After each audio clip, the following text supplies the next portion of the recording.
अस्सलामु अलैकुम वरहमतुल्लाहि वबरकातुहू। लगदे हो ते बेलियो, त्रकड़े हो वालो, त्रकड़िया रहना है, परेशान नहीं होना।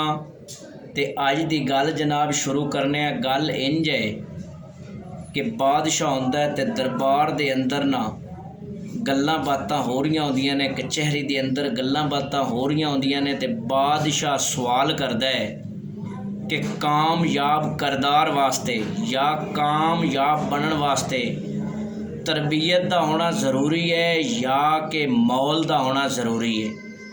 तो जदों बादशाह सवाल करता है ना तो एक वज़ीर जल्दी दे नाल बोल के आंदा है बादशाह सलामत, तरबियत का होना ज़रूरी है।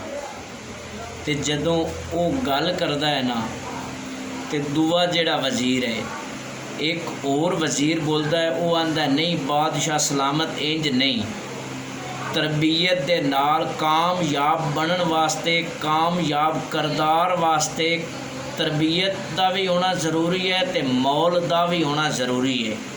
तो जदों वो दूआ वज़ीर गल करता है ना तो बादशाह उन्हां दोवां नूं पता है की आखदा है। बादशाह आखदा है कि इनदे जिहड़ियां तुसां दोवें गल्लां कीतियां ने इन्हां दे बारे अमली काम करके विखाओ, किसी सबूत दे नाल कोई काम करके मैनू विखाओ तो फिर ठीक है। अगर तुसी सबूत नहीं लिया के देंदे तो तुहाडा सर कलम कर दिता जाना है। तुहाडे कोल 1 महीने का टाइम है। जनाब जिहड़ी वो दरबार दे बंदे ने, लोग ने, वज़ीर चले जाते हैं, वक्त गुजरता जाता है, वेला लंघता जाता है, 15 दिन गुजर जाते हैं ना। तो जिहड़ा वो पहला वज़ीर होंदा जिहड़ा आंदा है तरबियत का होना ज़रूरी है, वो आंदा है तो बादशाह नूं आंदा है कि मैं अपना सबूत पेश करना चाहना, मैं थानू अपना काम विखाउणा चाहना। बादशाह ऐलान करवा दिंदा है, दरबार लग जाता है, कचहरी लग जाती है, लोग आ जाते हैं, वज़ीर वो भी आ जाता है तो दूसरा भी आ जाता है, बह जाते हैं। तो जिहड़ा वज़ीर आंदा ना मैं सबूत विखाउना, ताड़ी मारदा है। तो जदों ताड़ी मारदा है ना तो उस दरबार तो एक दरवाजे दे विचों 10 बिल्लियां आउंदियां ने, उन्हां दे मूहां दे विच प्लेटां आउंदियां ने ते प्लेटां दे विच मोमबत्तियां आउंदियां ने बलदियां पईयां। वो लैन दे विच 10 बिल्लियां एक दरवाजे तो निकलदियां ने ते दूए दरवाजे दे अंदर वड़ जांदियां ने। ते जदों लोग वेखदे ने ना, वो दरबारी वेखदे ने ते उन्हां दे जिहड़े मूँह ने वो खुले दे खुले ही रह जांदे ने। वो बड़ा हैरान होंदे ने कि ये वाकई जिहड़ा वज़ीर है ने सबूत बड़ा आला किस्म का पेश किया है। तो जदों उन्होंने दाद देंदे ने ना तो जिहड़ा दूआ वज़ीर है वो उठ के आंदा बादशाह सलामत हाली मेरे को 15 दिन का टाइम है तो मैं भी थानू कुछ सबूत लिया के देवांगा। बादशाह आंदा ठीक है। लोग चले जाते हैं, वज़ीर भी चले जाते हैं। हुण जिहड़ा वो दूसरा वज़ीर होंदा है ना वो बड़ा परेशान होंदा है। दिन गुजरते जाते हैं, 22-23 दिन गुजर जाते हैं ना, उन्होंने कोई सबूत, उन्होंने कोई काम नहीं मिल रहा होंदा। तो वो ना अपने घर तो निकलता है तो एक दरवेश को जाता है ना, तो उस दरवेश नूं, उस अल्लाह के बंदे नूं ये मसला दसदा है। तो वो अल्लाह का बंदा जिहड़ा है वो आंदा है दूजा बादशाह नूं आख भी जदों आखिरी दिन उसी ना मैं सबूत मैं उदण काम करके विखाउसा, उस तो पहले नहीं।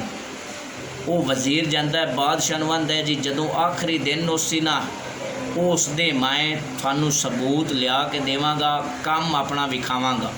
बादशाह आंदा ठीक है। दिन पूरे 3 हो जाते हैं, दरबार लग जाता है, लोग आ जाते हैं तो वो वज़ीर भी आ जाता। हुण वज़ीर का जिहड़ा है ना, जिहड़ी वज़ीर की नज़र है वो दरवाजे लई होंदी तो बड़ा बेचैन ते परेशान होंदा है भी वो बंदा दरवेश आवे तो मेरी जान छुड़ावे, नहीं तो मैं मर जाना है। तो जदों थोड़ी देर गुजरती है ना एक दरवेश आ जाता है।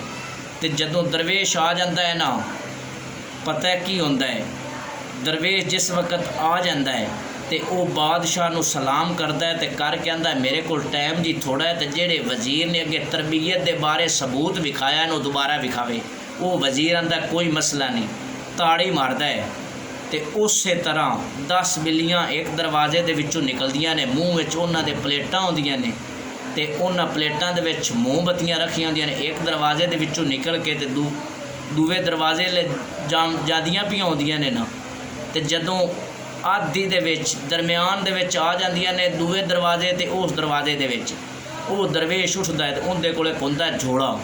ਉਹ ਝੋਲੇ ਦਾ ਮੂੰਹ ਖੋਲ੍ਹ ਦਿੰਦਾ ਹੈ ਤੇ ਜਦੋਂ ਮੂੰਹ ਖੁੱਲ੍ਹਦਾ ਹੈ ਨਾ ਉਹਦੇ 'ਚ ਚੂਹੇ ਥੱਲੇ ਡਿੱਗਦੇ ਨੇ ਤੇ ਚੂਹੇ ਭੱਜ ਕੇ ਬੰਦਿਆਂ ਦੇ ਪੈਰਾਂ 'ਤੇ ਚੜ੍ਹਦੇ ਨੇ ਤੇ ਕਿਨਾਂ ਦੀ ਜੇਬਾਂ 'ਚ ਵੜ ਜਾਂਦੇ ਨੇ। ਤੇ ਉਹ ਜਿਹੜਾ ਦਰਬਾਰ ਦਾ ਮਾਹੌਲ ਹੈ ਨਾ, ਦਰਬਾਰ ਦੀ ਜਿਹੜੀ ਹਰ ਸ਼ੈ ਹੈ, ਉਹ ਬੰਦੇ ਇੱਡੇ ਵੱਜਦੇ ਨੇ। ਬਿੱਲੀਆਂ ਜਦੋਂ ਉਹਨਾਂ ਚੂਹਿਆਂ ਨੂੰ ਵੇਖਦੀਆਂ ਨੇ ਤੇ ਬਿੱਲੀਆਂ ਮਗਰ ਉਹਨਾਂ ਦੇ ਲੱਗ ਜਾਂਦੀਆਂ ਨੇ, ਪਲੇਟਾਂ ਉਹਨਾਂ ਦੇ ਮੂੰਹ 'ਚੋਂ ਡਿੱਗ ਪਾਉਂਦੀਆਂ ਨੇ, ਹਰ ਚੀਜ਼ ਟੁੱਟ ਵੱਜ ਜਾਂਦੀ ਹੈ। ਤੇ ਉਸ ਦਰਬਾਰ ਦਾ ਜਿਹੜਾ ਮਾਹੌਲ ਹੈ ਨਾ, ਸਾਰਾ ਨਿਜ਼ਾਮ ਦਰਮ ਤੋਂ ਬਰਮ ਹੋ ਜਾਂਦਾ, ਖਰਾਬ ਹੋ ਜਾਂਦਾ। ਤੇ ਦੋਸਤੋ ਗੱਲ ਕਰਨ ਦਾ ਮਕਸਦ ਇਹ ਹੈ। ਹਾਂ, ਉਸ ਤੋਂ ਬਾਅਦ ਦਰਵੇਸ਼ ਆਂਦਾ ਕਿ ਬਾਦਸ਼ਾਹ ਸਲਾਮਤ ਜਿਹੜਾ ਹੈ ਨਾ, ਤਰਬੀਅਤ ਦੇ ਨਾਲ ਮਾਹੌਲ ਦਾ ਹੋਣਾ ਵੀ ਠੀਕ ਹੈ। ਅਗਰ ਮਾਹੌਲ ਚੰਗਾ ਹੈ ਨਾ ਤਾਂ ਫਿਰ ਹੀ ਤਰਬੀਅਤ ਅਗਰ ਬੰਦੇ ਦੀ ਸਹੀ ਹੈ ਤਾਂ ਫਿਰ ਕੰਮ ਬਣਦਾ ਹੈ। ਅਗਰ ਤੁਹਾਡੀ ਤਰਬੀਅਤ ਚੰਗੀ ਕੀਤੀ ਗਈ ਹੈ, ਆਲਾ ਕੀਤੀ ਗਈ, ਤੁਹਾਨੂੰ ਮਾਹੌਲ ਸਹੀ ਨਹੀਂ ਮਿਲਿਆ ਤੇ ਕੰਮ ਖਰਾਬ ਹੋ ਸੀ, ਗਲਤੀਆਂ ਹੋ ਸਨ। ਤੇ ਇਸ ਵਾਸਤੇ ਦੋਸਤੋ ਗੱਲ ਕਰਨ ਦਾ ਮਕਸਦ ਇਹ ਹੈ, ਜੀਓ ਦੀ ਸੋਬਤ ਦੇ ਵਿੱਚ ਬੰਦਾ ਵਗ ਜਾਵੇ ਨਾ, ਸਾਰਾ ਉਹ ਜਿਹਾ ਨਾ ਹੋਵੇ ਤਾਂ ਨਾ ਹੋਵੇ, ਲੇਕਿਨ ਕੋਈ ਨਾ ਕੋਈ ਅਸਰ ਜ਼ਰੂਰ ਹੁੰਦਾ ਹੈ। ਉਹ ਆਂਦੇ ਨੇ ਪੀਲੇ ਦੇ ਨਾਲ ਦੌਲਾ ਵੱਜੇ ਨਾ ਤੇ ਉਹਨੂੰ ਰੰਗ ਚੜ੍ਹੇ ਜਾਂ ਨਾ ਚੜ੍ਹੇ, ਕੁਝ ਨਾ ਕੁਝ ਅਸਰ ਜ਼ਰੂਰ ਹੁੰਦਾ ਹੈ। ਤੇ ਇਸ ਵਾਸਤੇ ਮਾਹੌਲ ਤੇ ਤਰਬੀਅਤ ਦੋਵਾਂ ਦਾ ਹੋਣਾ ਬੜਾ ਜ਼ਰੂਰੀ ਹੁੰਦਾ ਹੈ। ਮਾਹੌਲ ਵੀ ਚੰਗਾ ਹੋਵੇ, ਬੰਦੇ ਦੀ ਤਰਬੀਅਤ ਵੀ ਚੰਗੀ ਹੋਵੇ ਤਾਂ ਬੰਦੇ ਦਾ ਕਾਮਯਾਬ ਕਿਰਦਾਰ ਹੁੰਦਾ ਹੈ, ਵਰਨਾ ਨਹੀਂ ਹੁੰਦਾ। ਤੇ ਮੇਰੇ ਬੇਲੀਆਂ ਤੇ ਦੋਸਤਾਂ ਨੂੰ ਅੱਲਾ ਖੁਸ਼ ਰੱਖੇ। ਅੱਲਾ ਨਿਗਹਿਬਾਨ।